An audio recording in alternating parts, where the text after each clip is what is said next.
So changing your mindset of working isn't this dreadful thing that we have to do, right? That it's this awful slog. All the women I know that work love it.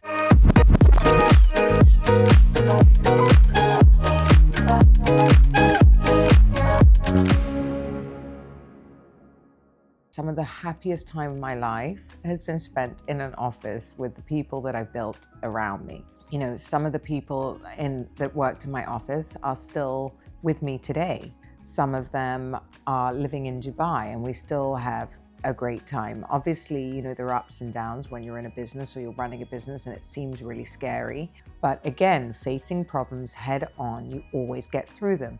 I faced my court case with a civil liquidator head on. Everybody told me, including my parents, just to settle because it was 8 years and the guy I think he thought just by going and making it the longest process that I would give up and give him money. And it was super difficult because you're like, you know, every time you sort of earned money, somebody else was taking it. I lost the love of like earning money because what's the point? I was just paying bills, or, you know, the joy of it. And everyone slightly, when you're in something like that, people kind of wonder, did she do something wrong? You know, nobody gets sued without reason, all of these things. And actually 8 years later, I won the whole fucking thing. Okay. So I would have settled and given him hundreds of thousands of pounds for something I didn't do, just for a quiet life, right? Just because I didn't have the balls to go straight through it. Or, you know, everybody else wanted me to give up because it made their life easier.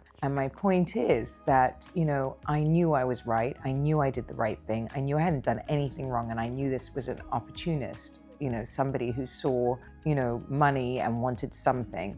And I persevered and went through the whole thing and I came out the other side. And boy, did I come out the other side because, you know, at the end of the day, he lost everything, you know, and I feel like these things that was meant to break me actually made me so much stronger because I really realized that first of all, he can't take my spirit. He can't take my ability to make money. And you know, look, mine was a civil liquidator, so it's a bit more scary. But I mean, it could be a husband, it could be a friend, it could be just bad investment that you've made, lots of, you know, all of these kind of things. Just showing you that facing problems head on gets you through it no matter what. No matter how bad a situation is, you can and do get through it, ladies. And to look at money as a tool to get what you want in the end, right? So I also have this thing that if you make money, you need to buy yourself something nice. You can't always be just paying bills. So like things like reward yourself.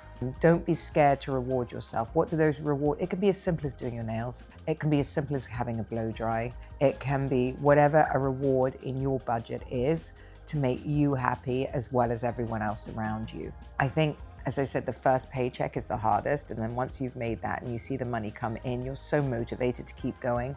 And I would say that if your husband has asked you or somebody asked you to give up your job to bring up children, then that's, you know, that really is worth something, right? And the way we are today, I've married my best friend, we talk about everything. So the first thing I did, so, you know, because Sergio came in with his money, I came in with my money, right? And the first thing we did is sat down and made a plan for the good, the bad, and the ugly. Now, you know, obviously there are things in that I'm 48, I'm double his age, right? Things that I only want my children to have. Things that, you know, I think that he should have, his family should have, I shouldn't have, right? So we wrote all that down, that there'll be no confusion. If, number one, if we get divorced, so we did a prenup. Number two, if I die before him, totally different scenario. If he leaves, that's one thing. If he, you know, stayed and he looked after me, then that's another thing, right? And you have to, like, I think all women and men should think like that. I mean, obviously mine's the other way around a little bit because also he's hopefully, inshallah, he will not be dying anytime soon close to me, right? I'm almost 50, he's only 30. So, you know, you have to look at a will, especially in this country. You have to prepare yourself. And once you do all those things that women think, you know, by doing a prenup, it actually, you know, pushes you further apart, doesn't show the person that you love them for you. It's actually rubbish. I actually think it shows the person you love them more because you can have these conversations and you can have them out in the open. Promising someone and seeing it on paper are two very different things. I've heard a million times that the wife thought the house was in her name and it wasn't in her name, or a million times that he promised to take care of them and the kids, and then, a new wife comes along and that doesn't happen. It's much easier to make an agreement when you still like each other, love each other, and there is friendship involved. Make the agreement now. It's like a business partnership. You make the agreement in the beginning because you have all the good intention in the end, for what it's going to be. When you hate each other at the end, and you're not family and you're in a business together and you just want the other person out, you will do anything to get rid of them, anything. So, and all the friendship you thought you had is gone. I have friends that were my friends for years and that I no longer speak to, not for anything bad, but they're just not in my life anymore. And that's life, unfortunately. So preparing yourself in the right way is the right thing to do today. And it's not that hard to do. All the tools are out there. You just need to use your voice. And I feel like women have a much stronger voice. And if you go into a marriage with something, with a work ethic and everything else, then you're bringing something into the table anyway, and you should all discuss it. There is no shame in discussing money. And I think that we need to remove that shame. And I think if I can give you one bit of advice today, in this one, is go home, sit down with your husband and make a financial plan for if you get divorced, if one of you passes away suddenly, and what it looks like for you and your husband and your kids. That is it, and if you can't have those kind of conversations with your husband, then I think you've got bigger problems, honestly.